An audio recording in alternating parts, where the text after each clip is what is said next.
Elephant fighting, particularly between bulls, is often a display of dominance, especially during the must period when they are most aggressive. While they might engage in aggressive displays like charging or using their tusks, they generally avoid direct violent clashes. Bulls may use their tusks to jab, thrust, and lock with their opponent. The fights can be intense, sometimes leading to injuries or even death. Causes of fighting: dominance. Bulls compete for dominance within their groups, often leading to fights, especially during must. Access to females.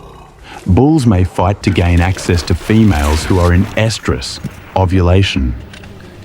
Territorial disputes. Bulls might fight to defend their territory, though this is less common than dominance battles. The fighting process. Displays of strength. Elephants may engage in non-confrontational displays of strength, like raising their heads high or using their tusks to jab. Tusk use. Tusks are used to jab, thrust, and lock with opponents. Trunk manipulation.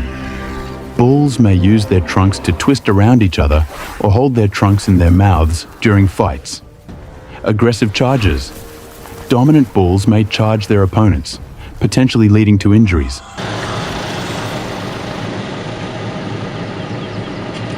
Consequences of fighting: injuries.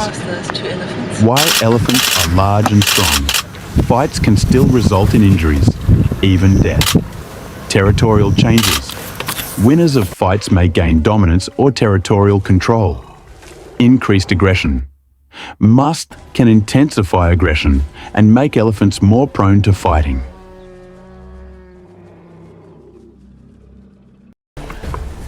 Examples: bulls in must may be more aggressive and prone to fighting, with testosterone levels peaking significantly. Elephants may engage in sparring or play fighting to assess each other's strength. A bull in must may be avoided by other bulls and younger males due to their dominance.